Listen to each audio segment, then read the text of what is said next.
It's April, and that basically means one thing to me. The Skagit Valley Tulip Festival is here!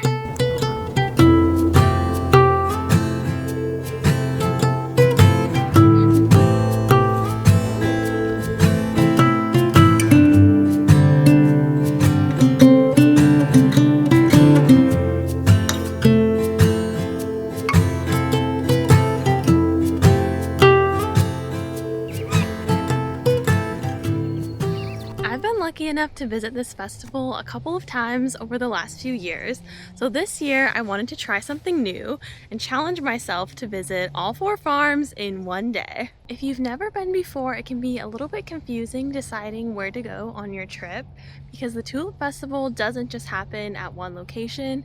It is spread out across 4 farms, and then of course all the other activities that are happening in the small towns around the Skagit Valley. So hopefully from watching this video, you'll get a better idea of which farm or farms you'd like to explore on your visit. For a little lay of the land, here's the area that we're going to be exploring with the names of each farm. And this is our route. As you can tell, the farms are located within only a few minutes of each other, making it really easy to get around.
We just finished at Garden Rosalyn, and this was the only farm that we hadn't been to in a previous year, so we didn't really know what to expect.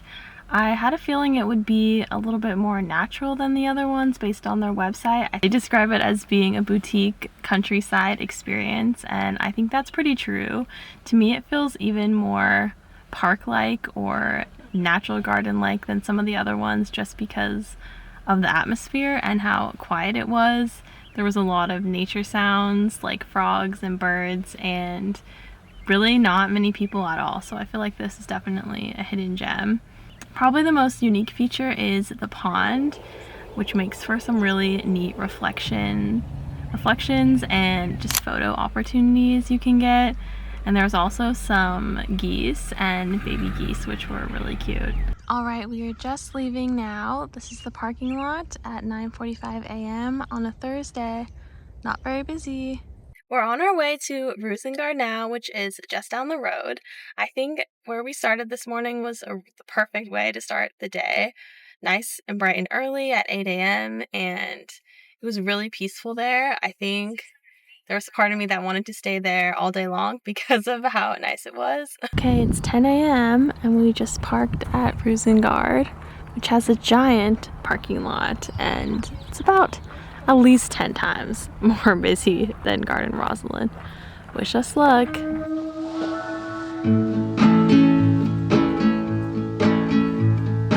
I just wanna go out on a walk with you.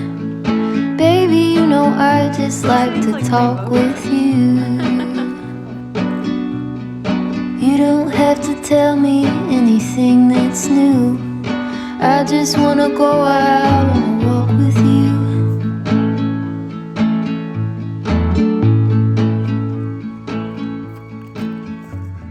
We just walked through the beautiful display gardens at RoozenGaarde. Now we're walking out to the rows of flowers, which are way out there.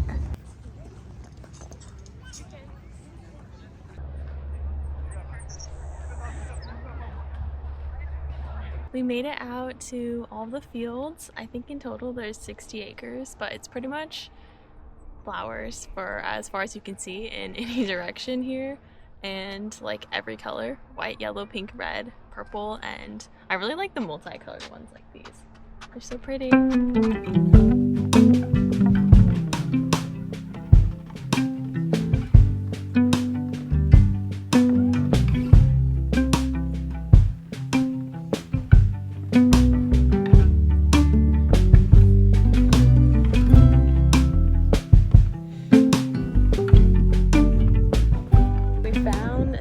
Daffodils. There's like, I don't know, like immeasurable number of daffodils, the most I've ever seen for sure.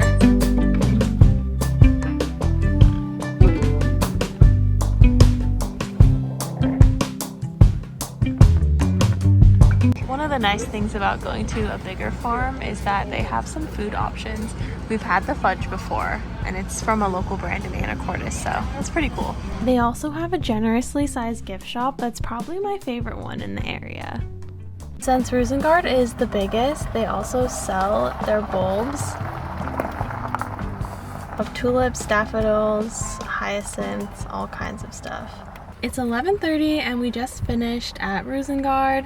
The sun is shining. It's definitely warming up, but the wind has also picked up. We took a little break, had a snack, and I just reapplied my sunscreen. I'm almost out, but this is my favorite. I use every single day. It has SPF 30. Okay, so we just got to Tulip Valley Farms, which is one of my favorites. We brought Lilo here last year and it was really fun. We did the night bloom, and then we also did a sunrise experience, which I'm not sure if they're offering this year, but highly recommend you get a chance to do a sunrise at any of the fields. Definitely take it. This farm is actually the newest in the Skagit Valley Tulip Festival. I think the tulips were planted here first in 2022, and they're also the only U-pick experience that you can get in the festival. And I think there's something like the largest U-pick tulip and daffodil fields on the west coast, so it's really cool. We brought a lot of beautiful flowers home with us last year, so I'm excited to go do it again. I'll also be packing out my book because I'm doing a giveaway with Tulip Valley Farms to give away a copy of my book and some tickets in just a few days. So I'm gonna go take some photos for that too.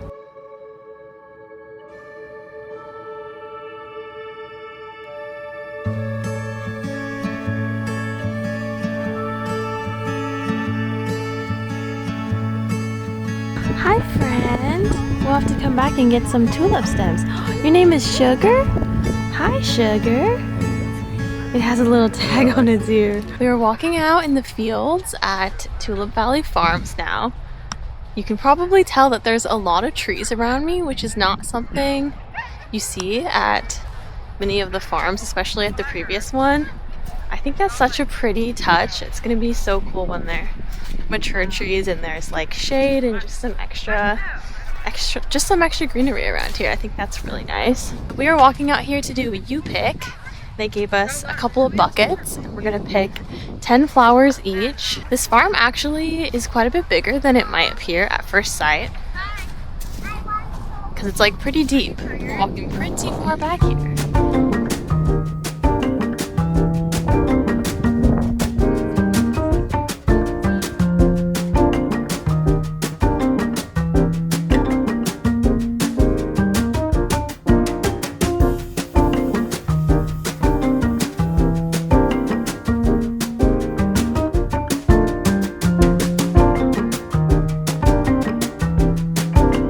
Has been a relaxing early afternoon at Tulip Valley Farms. We collected all of our U-pick tulips. It took me a really long time to decide which ones I wanted to keep. I was looking for a lot of like the kind of unique multicolored ones, but I'm really happy with the ones that I got. And it feels nice just to kind of sit in the sun. It's pretty warm out now, and I really love how peaceful and serene and relaxing this farm feels like. It's definitely one of my favorites, and it's so nice with all the trees and the greenery. You can kind of just spread out and sit in the grass.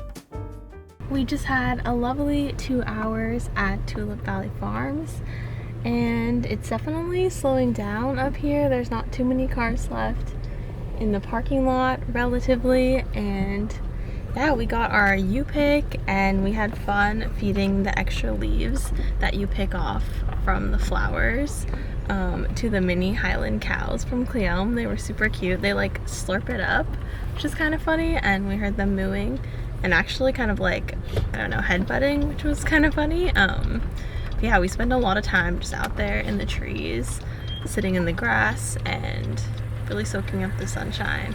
And we got some photos and videos for the book giveaway. Farm 3 out of 4, and now we're on to our last one of the day, which is in Tulip Town. I literally just finished recording and then Kyle said, look, we're at Tulip Town already. It's literally like across the street. All the farms are pretty close together, but Tulip Valley and Tulip Town were like a minute. Parking lot at Tulip Town is really big. Kind of like separate different areas too.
Is 4 farms. We just finished exploring Tulip Town, and this was actually the first farm that we ever went to back when we were in college, and it was a particularly cloudy, chilly, and rainy day. So I remember distinctly like taking shelter in the covered areas they have here that have some shops and some like light bites. This garden kind of has all of the big attractions like RoozenGaarde does, but in much more condensed space, so you don't have to walk super far out to the fields. Everything is kind of, you park, you walk, and you can kind of see everything. We just stopped at one of my favorite local coffee shops, Shipwreck Coffee, and we're gonna head home now. Thank you for watching. Comment below which tulip fields you've been to before and what you thought of them.